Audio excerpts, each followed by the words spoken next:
నమస్తే. ప్రస్తుతం మనతో పాటు సీనియర్ జర్నలిస్ట్ దాము బాలాజీ ఉన్నారు. ఆయనతో మాట్లాడదాం. నమస్తే సార్. నమస్తే. వీరరాఘవరెడ్డి రంగరాజన్ ఎవరైతే ఉన్నారో చిలుకూరు బాలాజీ ప్రధాన అర్చకులు, ఆయన మీద దాడి చేసిన కేసులో ఆల్రెడీ బెయిల్ పైన ఉన్నారు.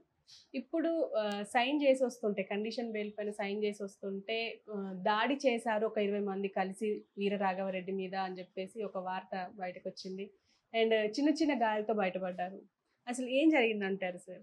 వీరరాఘవరెడ్డి తను ఒక ఇంట్రెస్టింగ్ క్యారెక్టరు. హిందువుల్లోనే వీర హిందూ అని చెప్పొచ్చు, అండ్ మిలిటెంట్ హిందూ. సో ఇతనికి ఈ బీజేపీ ప్రభుత్వం మీద కోపం ఉంది, చట్టం మీద కోపం ఉంది. అంటే న్యాయ వ్యవస్థ, ప్రభుత్వము, చట్టము ఇవన్నీ కూడా మారిపోవాలి అనేది, ఇతనే ఒక సపరేట్ రాజ్యము, చట్టము, రాజ్యాంగము, సిస్టము నెలకొల్పాలనేది ఇతని ప్లాన్. ఇతను బేసిక్గా ఇతని పేరు కొవ్వూరి వీరరాఘవరెడ్డి. వీళ్ళది తూర్పుగోదావరి జిల్లా అనపర్తి మండలంలో కొప్పవరం అనే గ్రామం. ఇతని భార్య కొవ్వూరి లక్ష్మీ అనూషారెడ్డి. ఇతనికి కొంత 10th క్లాస్ చదవత డిస్కంటిన్యూ అది చేశాడు. అయితే కూతురి విషయంలో అది డీటెయిల్గా చెప్పలేదు, కానీ కూతురి ఎడ్యుకేషన్ విషయంలో అతనికి ఈ ప్రభుత్వం కావచ్చు, చట్టాలు కావచ్చు న్యాయం చేయలేదు అని చెప్పి ఇతను మారాడని చెప్తారు. అతను మారడానికి ఇన్స్టిగేట్ చేసిన ప్రధానమైనది. దాంతో అతను ఏంటంటే, ఈ హిందువులకి నష్టం జరుగుతుంది ఈ దేశంలో హిందువులకి చట్టాలు ఉపయోగపడట్లేదు, ప్రభుత్వాలు కూడా హిందువుల్ని పట్టించుకోవట్లేదు. అందుకని మనం రామరాజ్యం ఏర్పాటు చేయాలి. రామరాజ్యం అనే కాన్సెప్ట్ ఏర్పాటు చేసి టెంపుల్స్ని ఆక్యుపై చేయాలి. టెంపుల్స్ ల్యాండ్స్, తర్వాత cow lands and cow pastures lands అంటే ఆవుల మేపడానికి ఇచ్చిన భూములు, తర్వాత ఓన్ రూల్స్ పెట్టుకోవాలి, కాన్స్టిట్యూషన్ మనమే తయారు చేసుకోవాలి, సిటిజన్షిప్ కూడా తయారు చేయాలి. హిందువులకి మెయిన్గా సిటిజన్షిప్ అనేది హిందువులకే ప్రధానంగా ఉండాలి అనే ఒక కాన్సెప్ట్ ఏదో ఇతను ప్లాన్ చేసుకున్నాడు.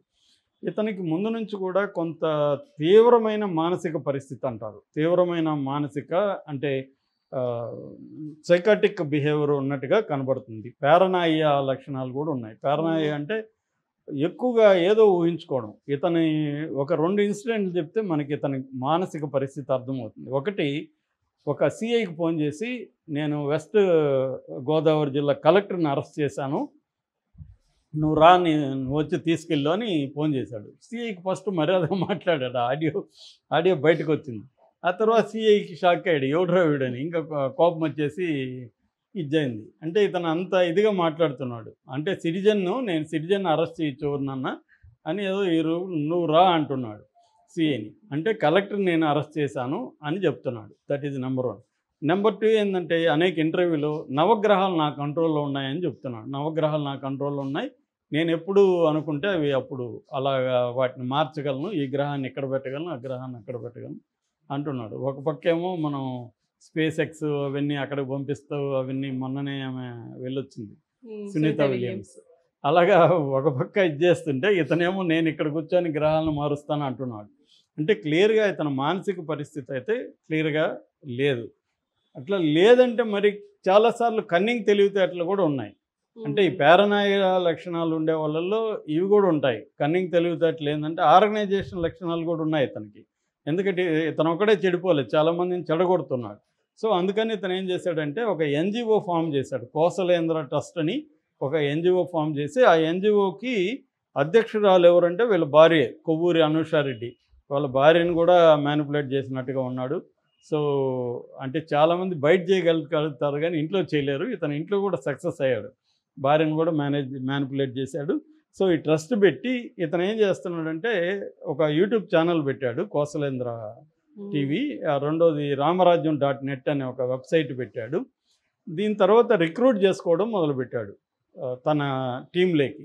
ఆ రిక్రూట్మెంట్కి కూడా రూల్స్ పెట్టుకున్నాడు. అదేంటంటే 20 ఏళ్ళ నుంచి 50 ఏళ్ళ లోపలే ఉండాలి, రోజుకి 2 కిలోమీటర్లు పరిగెత్తాలి, 5 కిలోమీటర్లు నడవాలి, ఏ పని చెప్పినా రెడీగా ఉండాలి, వీళ్ళకి నెలకి 20,000 జీతం ఇస్తాము, తర్వాత 350 రిజిస్ట్రేషన్ ఫీజు కట్టాలి, ఇది పెట్టుకున్నాడు. అట్లాగే ఫండ్ కూడా దాదాపు 1.5 lakh వరకు కలెక్ట్ చేశాడు.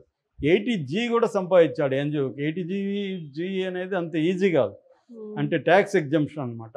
అలాగా 80G సర్టిఫికేట్ సంపాదించాడు, ట్యాక్స్ ఎగ్జంప్షన్ ఉంది, డబ్బులు కొంత ఆర్గనైజ్ చేశాడు. అక్కడి నుంచి ఏం చేశాడంటే, వీళ్ళకి ఒక రకమైన డ్రెస్ కోడ్ పెట్టి ట్రైనింగ్ ఇవ్వడం మొదలుపెట్టాడు. అందులో లేడీస్ జెంట్స్ ఇద్దరు చేరారు. సో దీంతో ఇతను ఫస్ట్ టార్గెట్ ఏమనుకున్నాడంటే చిలుకూరు బాలాజీ టెంపుల్ ప్రధాన అర్చకుడిని మన టీంలో చేర్చుకుంటే మనకి అది పాపులర్ కాబట్టి మనం పాపులర్ అవుతామని డిసైడ్ అయ్యాడు. అట్లా కొంతమంది మీద ఆల్రెడీ 1-2 అబిడ్స్లో కూడా కేసు ఉంది ఇతనికి.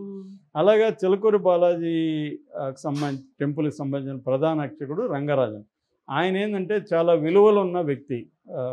అంటే దళితుల్లో కూడా ఆలయ ప్రవేశం, దళితుల్ని భుజాల మీద ఎక్కించుకొని ఆలయ ప్రవేశం చేయడం, బాగా హైలీ ఎడ్యుకేటెడ్ అయినప్పటికీ తన జీవితాన్ని అంకితం చేయడం, వాళ్ళ వంశపరంగానే వచ్చింది కాబట్టి. తర్వాత డబ్బులు ఒక పైసా తీసుకుపోవడం ప్రజల దగ్గర, అది ఇంకా విచిత్రం. ఇవాళ టెంపుల్స్ అంటేనే వ్యాపారం. అలాంటిది ఆయన ఎటువంటి వ్యాపారం లేకుండా ఆయన నమ్మిన ఒక దేవుడికి ఆయన అంకితమై చేస్తున్నాడు.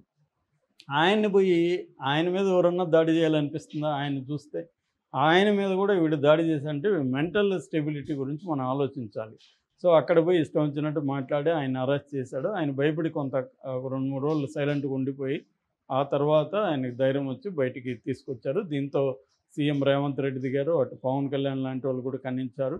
దాంతో ఇతన్ని అరెస్ట్ చేసి బిఎన్ఎస్ చట్టం కింద ఇతని మీద 189, 330, 383, 308, 115, 351, 352 ఇలాగ రకరకాల ఒక 10 సెక్షన్ల వరకు పెట్టేశారు. అంటే అన్లాఫుల్ అసెంబ్లీ, తర్వాత కాజింగ్ హర్ట్, తర్వాత ఎక్స్టార్షను, ట్రెస్పాసింగు, క్రిమినల్ ఇంటిమిడేషను, ఈ సెక్షన్ల కింద కేసులు పెట్టారు. మొత్తానికి బెయిల్ అయితే వచ్చేసింది. అయితే కోర్టు ఇతనికి ఏంటంటే కండిషన్ బెయిల్ ఇచ్చింది మైనాబాద్లో. ఈ కేసు గురించి కూడా ఎక్కడ మాట్లాడొద్దని చెప్పింది. మైనాబాద్లో ఇతను మొన్న సంతకం చేసి వస్తూ ఉంటే టీ స్టాల్ దగ్గర ఆగితే 20 మంది వచ్చి గుర్తు తెలియని వ్యక్తులు వచ్చి అటాక్ చేసిపోయారనేది ఇప్పుడు మళ్ళీ ఇతను వెళ్ళి మైనాబాద్లో కేసు పెట్టాడు. ఆ మధ్య కూడా ఒక ఇంటర్వ్యూలో చూసా, రంగరాజన్ నా టార్గెట్ అతను వదిలిపెట్టమని మాట్లాడుతున్న ఇది కూడా ఉంది. అందుకని రంగరాజన్ ఎవరు అడిగితే కూడా నేను కూడా సిద్ధంగా ఉన్నాను, భగవంతుడు ఇచ్చే ఎలా ఉంటే అలా ఉంటుందని ఆయన కూడా మాట్లాడిన వీడియో కూడా బయటకు వచ్చింది. అంటే ఇతను ఇప్పుడు ఎప్పుడైనా కూడా ఇలాంటి వ్యక్తులకి అభిమానులు కూడా బలంగా ఉంటారు. ఎవడైనా ఒక పిచ్చి పీక్స్లో ఉంటే వాడికి ఫాలోయింగ్ బ్యాచ్ కూడా బలంగా తయారవుతారు. అందులో రెండోది ఎవరు పాపులర్ అయినా వాళ్ళకి కొంత అభిమాన గణం ఏర్పడతారు. అందువల్ల ఇతనికి అభిమానుల సంఖ్య ఇంకా పెరిగినట్టుగా తెలుస్తుంది. డబ్బులు ఇచ్చే వాళ్ళ సంఖ్య కూడా పెరిగింది. అయితే హిందూ సంఘాలు కూడా దీన్ని ఖండించాయి. ఇక్కడ బీజేపీ కానీ, బీజేపీకి సంబంధించిన ఆర్ఎస్ఎస్ కానీ, ఎందుకంటే వాళ్ళకి ఇబ్బందిగా మారింది. ఇతను వాళ్ళ కంట్రోల్లో కూడా